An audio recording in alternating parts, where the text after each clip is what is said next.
Hello friends, welcome back to the science class. In the previous class, we discussed which are the plants that are produced through seed germination and which are the plants produced through vegetative propagation.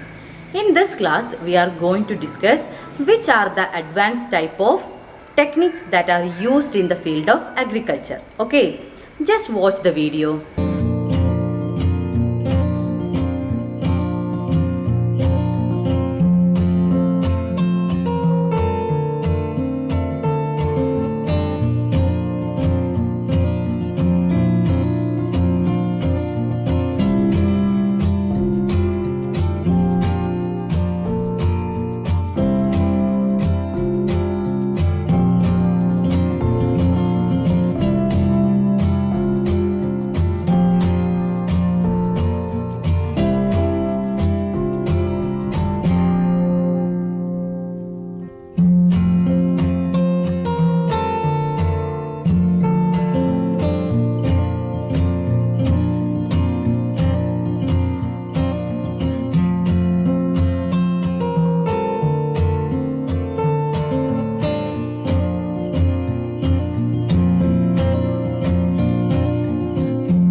Okay, did you watch the video?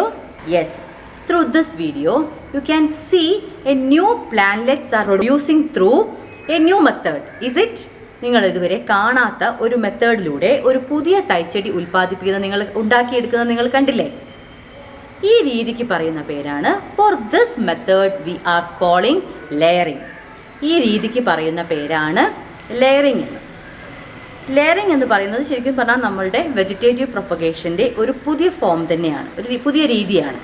Layering ചെയ്യുമ്പോൾ എന്തൊക്കെ കാര്യങ്ങൾ നമ്മൾ ശ്രദ്ധിക്കണം നമുക്കൊന്ന് നോക്കാം.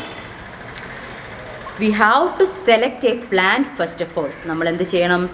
നമ്മളൊരു സസ്യം തിരഞ്ഞെടുക്കണം. For example we can select a guava tree. നമ്മൾക്ക് ലെയറിംഗ് നടത്താൻ വേണ്ടിയിട്ട് നമുക്കൊരു ഗുവാ ട്രീ തിരഞ്ഞെടുക്കാം. അങ്ങനെ തിരഞ്ഞെടുക്കുന്ന സമയത്ത് നമ്മളൊരു ബ്രാഞ്ച്, നിങ്ങൾ കണ്ടില്ലേ വീഡിയോയിൽ, ഒരു ബ്രാഞ്ചിലാണ് എന്ത് ചെയ്തത്? ലെയറിങ് ചെയ്തത് അല്ലേ? അപ്പോൾ നമ്മൾ തിരഞ്ഞെടുക്കുന്ന ബ്രാഞ്ചിന് ഒരുപാട് പ്രത്യേകതകൾ, അതായത് കുറച്ച് വണ്ണം വേണം, ഒരു പെൻസിൽ തിക്കുള്ള ബ്രാഞ്ചാണ് നമ്മൾ തിരഞ്ഞെടുക്കേണ്ടത്. We have to select a branch at the size of a pencil thick. അതിനുശേഷം after that just we can select a 1 centimeter of that branch and just peel off this its peel. ആ കൊമ്പിൻ്റെ തൊലി അല്പം മാറ്റുക, ചെത്തി മാറ്റുക. അതായത് ഒരു എന്താണ് വളയുടെ ആകൃതിയിൽ വട്ടത്തിൽ കംപ്ലീറ്റ് ആയിട്ടും തൊലി we have to peel off it. And after that we can take the mixture of coconut fiber and this soil and everything mix well and placed on it. അതിൻ്റെ മുകളിൽ നമ്മൾ എന്ത് ചെയ്യുക, ഇതെല്ലാം കൂടി വെച്ച് കെട്ടുക. After that just wrap with a plastic cover.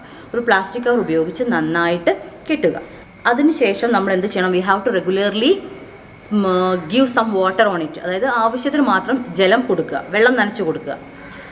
And after few days, that means in 1 or 2 months, just remove this all things and you can see small roots are sprouting on it. ചെറിയ ചെറിയ വേരുകൾ അതിൽ മുളച്ച് വന്നത് നിങ്ങൾക്ക് കാണാൻ സാധിക്കും.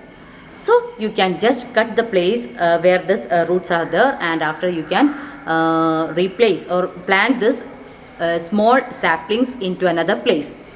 So this way you can produce a new saplings.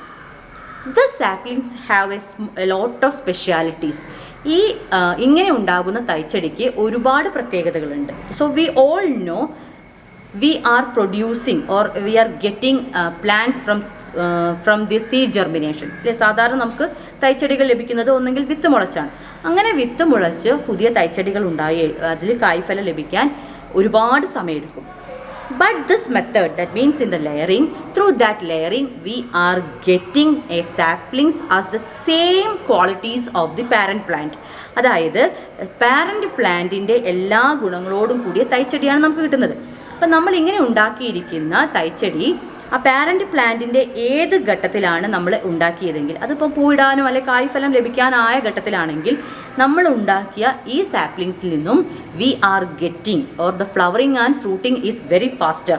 അതിലുണ്ടായിരിക്കുന്ന സാപ്ലിങ്സിൽ തന്നെ എന്ത് ചെയ്യുക, തൈയിൽ പെട്ടെന്ന് തന്നെ നമ്മൾക്ക് പൂവിടുകയും കായ് ലഭിക്കുകയൊക്കെ ചെയ്യും. അതാണ് നമ്മൾക്ക് ഈ ലെയേർഡ് ആയിട്ടുള്ള അല്ലെ ലെയറിങ്ങിലൂടെ ഉണ്ടാക്കിയിട്ടുള്ള തൈകൾ നമുക്ക് സപ്പോർട്ടൊക്കെ നമ്മുടെ വീട്ടിൽ ഇഷ്ടംപോലെ കിട്ടാറുണ്ട് അല്ലേ. അങ്ങനെ കിട്ടുന്ന അവസരത്തിൽ എന്താണ്, പെട്ടെന്ന് തന്നെ അത് കുഞ്ഞു തൈ ആയിരിക്കും, പക്ഷേ അതിൽ നമുക്ക് വേഗത്തിൽ കായ്കൾ ഉണ്ടാകുന്നുണ്ട്. നമ്മൾ സാധാരണ വിത്ത് മുളച്ചൊരു തൈ ഉണ്ടായി അതിലൊരു കായ്ഫലം ലഭിക്കാൻ ഒരുപാട് വർഷം എടുക്കുന്നുണ്ട്. പക്ഷേ നമ്മളിങ്ങനെ കടയിൽ നിന്നോ അല്ലെങ്കിൽ നഴ്സറിയിൽ നിന്നൊക്കെ വാങ്ങുന്ന സപ്പോർട്ടൊക്കെ കാണാറില്ലേ, പെട്ടെന്ന് അതിൽ കായ് പിടിക്കുന്നത്. ഇത്തരം ഒരുപാട് സസ്യങ്ങൾ നമുക്ക് എന്ത് ചെയ്യാം, ഈ ലെയറിങ് മുഖേന വളരെ പെട്ടെന്ന് കായ്ഫലം ലഭിക്കുന്നതായിട്ട് കാണാൻ സാധിക്കുന്നുണ്ട്. സോ ഈ നമ്മളിപ്പോൾ ഒരുപാട് ഗുണങ്ങൾ പറഞ്ഞു ലെയറിങ്ങിൻ്റെ അല്ലേ. അപ്പോൾ കുറച്ച് ദോഷങ്ങളും എന്തുണ്ട്, demerits also it's has. Just discuss what are the merits and demerits of layering. First of all, we can do layering in all type of plants. ഒരുവിധം എല്ലാ സസ്യങ്ങളിലും തന്നെ നമുക്ക് എന്ത് ചെയ്യാൻ പറ്റും, ലെയറിങ് ചെയ്യാൻ സാധിക്കും. And its flowering and fruiting is very faster than the seed germinated plants. അതായത് വിത്ത് മുളച്ചുണ്ടാകുന്ന ചെടികളെക്കാൾ വേഗത്തിൽ എന്തുണ്ടാകുന്നുണ്ട്, പൂക്കളും കായ്കളൊക്കെ നമുക്ക് ലഭിക്കുന്നുണ്ട്. And one more thing, do not possess tap root system. ഇങ്ങനെ ഉണ്ടാക്കുന്ന തൈകൾക്ക് എന്തുണ്ടാവാറില്ല, ടാപ്പ് റൂട്ട് സിസ്റ്റം ഉണ്ടാവാറില്ല. വിത്ത് മുളച്ചുണ്ടാക്കുന്ന തൈകളുടെ പ്രത്യേകതയാണ് അവയ്ക്ക് ടാപ്പ് റൂട്ട് സിസ്റ്റം ഉണ്ടാകാറുണ്ട് അല്ലേ. എന്നാൽ ഇങ്ങനെ ലെയറിങ്ങിലൂടെ ഉണ്ടാകുന്ന തൈച്ചെടികൾക്ക് എന്തുണ്ടാവാറില്ല, ടാപ്പ് റൂട്ട് സിസ്റ്റം ഉണ്ടാകാറില്ല.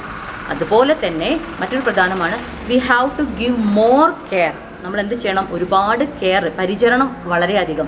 സാധാരണ നമ്മൾ ഉണ്ടാക്കുന്ന തൈകളേക്കാൾ കൂടുതൽ പരിചരണം ആർക്ക് നൽകണം, ഇത്തരത്തിൽ നമ്മൾ ലെയറിങ്ങിലൂടെ ഉണ്ടാകുന്ന തൈകൾക്ക് നൽകണം. In your text book some points and you have to find out which are the merits of layering and which are the demerits of layering.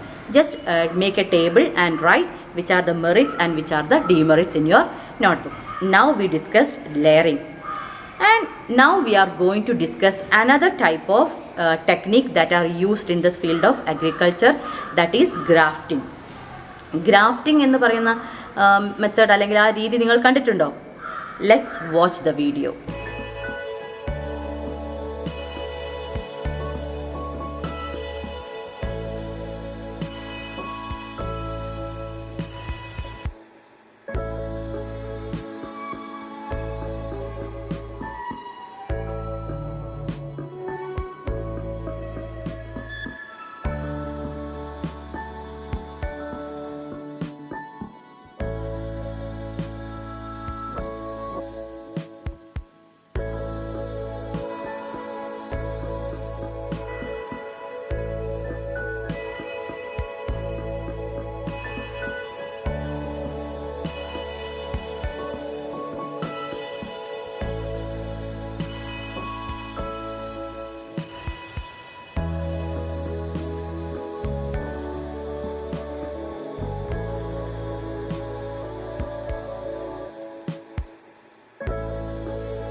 Okay, did you watch the video?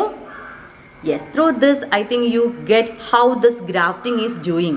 അല്ലേ, ഈ മെത്തേഡിലൂടെ അല്ലെങ്കിൽ ഈ വീഡിയോയിലൂടെ നിങ്ങൾക്ക് മനസ്സിലായില്ലേ എങ്ങനെയാണ് grafting ചെയ്യുന്നത് എന്ന്? Yes, for that we have to select 2 plants of a same species. ഒരേ വിഭാഗത്തിൽപ്പെട്ട 2 സസ്യങ്ങളെയാണ് നമ്മൾ തിരഞ്ഞെടുത്തത്. നമ്മൾ ഇതിൽ കണ്ടത് മാവാണ് അല്ലേ, ഒട്ടുമാവായി. നിങ്ങൾ ഇപ്പം ഞങ്ങൾ അങ്ങനെ ഉണ്ടാക്കുന്ന തൈകൾ നിങ്ങൾക്ക് നാട്ടിലൊക്കെ ഒരുപാട് കിട്ടുന്നതാണ് ഒട്ടുമാവ് എന്ന് പറയുന്നത്. ഈ ഒട്ടുമാവ് എന്ന് പറയുന്നത് നമ്മൾ ഗ്രാഫ്റ്റിങ്ങിലൂടെ ഉണ്ടാക്കുന്ന തൈകൾക്കാണ്. ഓക്കെ, അപ്പം നമുക്ക് പ്രത്യേകം ശ്രദ്ധിക്കേണ്ടത് ഒട്ടുമാവിനായിട്ട് ഒട്ടുമാവ് ഉണ്ടാക്കാനായിട്ട് നമ്മൾ സസ്യങ്ങൾ തിരഞ്ഞെടുക്കുമ്പോൾ ബോട്ടം പോർഷൻ, അതായത് താഴെയുള്ള ഭാഗം, അതിനെ നമ്മൾ പറയുന്നത് അത് വേരോട് കൂടിയ ഭാഗമാണ്. The rooted plants, that is സ്റ്റോക്കായിട്ട് തിരഞ്ഞെടുക്കുന്ന പ്ലാന്റ് എപ്പോഴും നമ്മുടെ നാട്ടിൽ നന്നായിട്ട് വളരുന്നവയാണ്. The rooted plant selected for grafting is stock. അതായത് നമ്മൾ ഗ്രാഫ്റ്റിങ്ങിന് വേണ്ടി സ്റ്റോക്കായിട്ട് തിരഞ്ഞെടുക്കുന്ന സസ്യം എപ്പോഴും നമ്മളുടെ നാട്ടിലെ കാലാവസ്ഥയ്ക്ക് ഏറ്റവും അനുയോജ്യമായിട്ട് വളരുന്നവയാണ്. അതേപോലെ തന്നെ ഒട്ടുകമ്പായിട്ട് ഉപയോഗിക്കുന്നവ, അതിന് പറയുന്ന പേരാണ് സയൺ. നമ്മൾ ഒട്ടിക്കുന്നില്ലേ, അത് സയണാണ്. സയണായിട്ട് നമുക്ക് വ്യത്യസ്ത ഇനം ഏതാണോ നമ്മൾ തിരഞ്ഞെടുക്കുക. ഇപ്പം മാവായതുകൊണ്ട് വ്യത്യസ്ത തരം മാവിനങ്ങൾ, മൽഗോവ, നീലം, അൽഫോൺസ് തുടങ്ങിയുള്ള ഏത് മാവിനങ്ങൾ വേണമെങ്കിലും നമുക്ക് എന്ത് ചെയ്യാം, ഉപയോഗിക്കാം. സോ പ്രത്യേകം ശ്രദ്ധിക്കുക, the rooted plant used for grafting is stock and this branch is used for grafting is scion. അപ്പം നമ്മൾ പ്രത്യേകം ശ്രദ്ധിക്കുക, ഇങ്ങനെ ഉണ്ടാകുമ്പോൾ ഈ രണ്ടിൻ്റെയും ഗുണങ്ങളോട് കൂടിയ പുതിയൊരു saplings we are getting a new saplings both the qualities of the plant. ഈ 2 സസ്യങ്ങളുടെയും ഗുണങ്ങളോട് കൂടിയ പുതിയൊരു തൈച്ചെടി നമുക്ക് ലഭിക്കും. അപ്പം അതിന് നമ്മൾ സ്റ്റോക്കായിട്ട് ഉപയോഗിച്ചിരിക്കുന്ന ഭാഗം നമ്മളുടെ നാട്ടിൽ നന്നായിട്ട് വളരുന്ന ഏതെങ്കിലും ഒരു സസ്യമായിരിക്കണം. For example, I am asking to you one question. We are going to do this grafting. 2 plants I select. One is this local mango tree that you can see in our locality, and another one is Malgova. Which will be the stock and which will be the sign? That you have to write in your notebook and send it to me. Okay. So today we discussed 2 things. One is layering and one is grafting. I think you all clearly get what I said, and if you have any doubt you can ask in our group. So let me conclude today's section. Thank you to all.